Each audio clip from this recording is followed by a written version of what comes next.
दोस्तों, मैं इस वक्त मौजूद हूँ पब्लिक स्कूल में, जहाँ पर ख़ित्ते में आबो हवा की तब्दील होती सूरत हाल और मौसमी असरात के मनफी असरात के बाइस कहीं खुश्की तो कहीं तूफ़ानी बारिशों के बाइस होने वाले नुकसानात के ازالے और इसे बेहतर बनाने के लिए मुख्तलिफ़ स्कूलों से ताल्लुक़ रखने वाले बच्चे आज सर जोड़ कर बैठे हैं। Countries around the equator to spread to western countries and higher latitudes.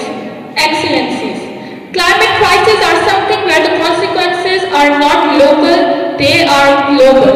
For instance, the worsening droughts and intensified floods in Nigeria, Afghanistan and Pakistan, frequent wildfires and heat waves in Russia, desertification and inadequate supplies of potable water in Iraq and Iran, and severe droughts occurring in Somalia. Every leader is held accountable for the commitments that make on climate change. Climate change is a threat to human well-being and the health of planet. Any further delay in concerted global action will miss the brief, rapidly closing window to a secure, livable future.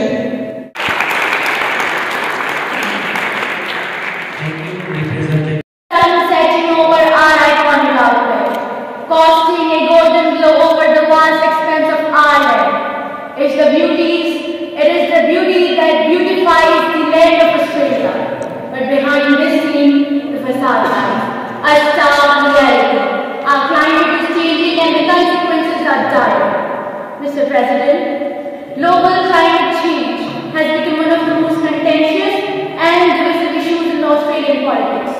Sir, in part this reflects the nature of the problem itself, and Australia's vulnerability both to manifestation of climate change on one hand and its mitigation on the other, while the land of wheat and drought and is still an agriculture producer. Australia also has an immediate economic interest in the maintenance of global fossil fuel economy, given its status as the world's largest exporter of oil, while Australia also has one of the oldest pre-capita political parties in the world. Sir, with this context, it is unsurprising that action on climate change should be contentious, and climate change might indeed be defined as rich or reliable power. Mr. President, our beautiful land, Australia. There was once a time when advocates of climate action had formed the impact of climate change into the distant future. No longer, climate change has moved from a theory to a prediction to a live reality. Sir, our beautiful as a Minister of Climate Change of Bangladesh, I want to draw your attention towards the Bangladesh ensuring access to education even in the aftermath of natural disasters. As a nation situated on the delta of Bay of Bengal, Bangladesh has faced various challenges, from one of the biggest cyclones in recorded history to being the most vulnerable country to rising sea level. Still, the people and the government of Bangladesh have exemplified incredible determination in safeguarding the continuity of education, recognizing it as a beacon of hope for the better future. Natural disasters, by their very nature, wreak havoc on communities, disrupting normal life and infrastructure. The educational sector is one of the most affected sectors, and the country has shown immense efforts to restore order by implementing various strategies to mitigate the effect and ensure that the flame of learning never goes out. Cause that is mutual. I also feel indebted to the planet Earth more than ever. The global population has surpassed the threshold of 8 billion only recently. Let us take this number into context and then weigh the amount of responsibility on all of us. The IPCC report written and agreed to by the world scientists told us that the global emissions need to start a downward trajectory by 2025. It also told us to cut the emissions to nearly half by 2050. Let us ask ourselves, are we really listening to these scientists and doing enough to stay aligned with the goals set out by the Paris Agreement? The People's Republic of China understands and wants everyone to comprehend the fact that time and tide wait for no man. We believe it is high time we stop letting our beloved planet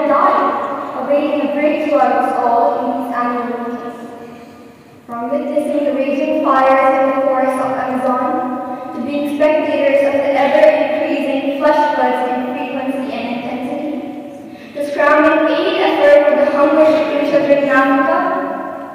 It's annoying that 2023 was the worst climate-induced year yet.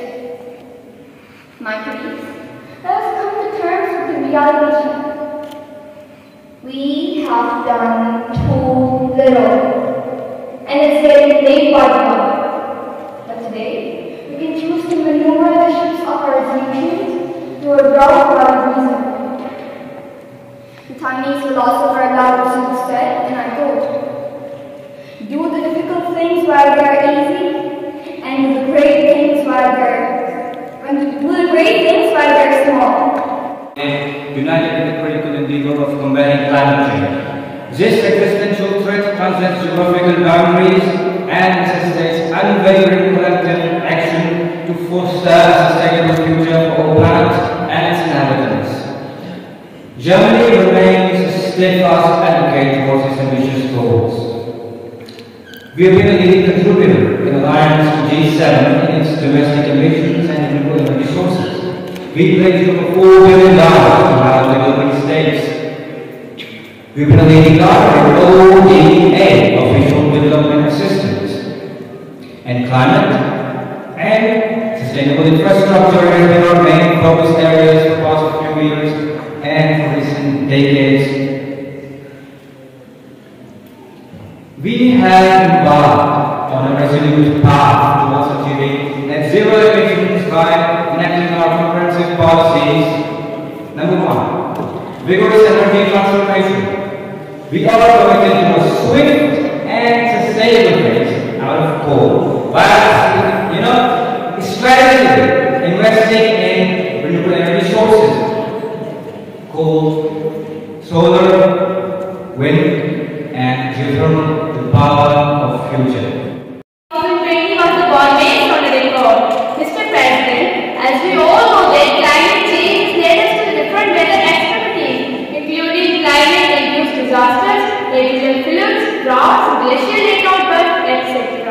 Ladies and gentlemen, many people think that a climate change mainly means warmer temperature, but temperature rise is just the beginning of the story. Because Earth is a system where everything is connected, so the changes in one area can influence other areas. In the series of United Nations reports, thousands of scientists and many government reviewers had agreed to limit the global temperature to not more than 1.5 degrees centigrade can help us avoid worse climate impact and maintain livable environment. Delicate ladies and gentlemen, climate change is affected the whole world, but few areas are more affected than others, like Pakistan, Afghanistan, Bangladesh, Chad, South Sudan, Nigeria, as well as Islamic Republic of Iran. As we recall, in 2015 Paris Agreement, all the countries of the world had agreed to limit the global rise temperature to 2 degrees centigrade by this century. At the same time, they have to make effort to limit 1.5 degrees centigrade within reach. Despite the commitment, the temperature has already transferred 1.1 degrees centigrade, and we are dangerously close to reaching the threshold. In fact, the new United Nations report 5 states the national climate action goals set by the different countries are insufficient to meet the 1.5 degrees centigrade of 2015 meeting. Climate.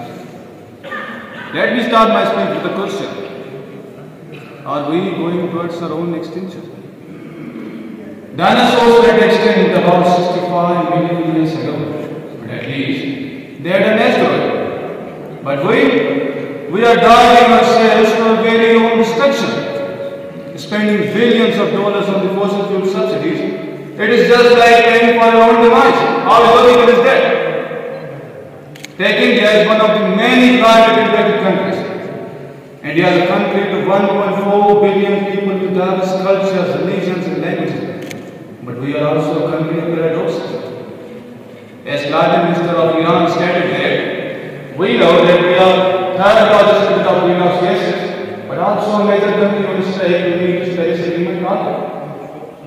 We know that we are fast growing economy in the world, but also home to millions of people living in the poverty line. We are very aware of the fact that we are leader in renewable energy, but also the general code for power generation. In India, weather is changing. It's getting hotter day by day. Sometimes we get too much and too little rain. Indian farmers whose coasts are completely destroyed due to this extreme rainfall. And what saddens me the most is that these people barely have to get carbon dioxide in the atmosphere, and yet they are the ones that are paying the biggest prices. We are on the beginning of mass extinction, and all you can talk about is the fairy tales of eternal Omicron. Mr. President, I'm here to speak for all generations to come. I'm here to speak on behalf of starving children whose cries go unheard. I'm here to speak for countless animals dying across this planet.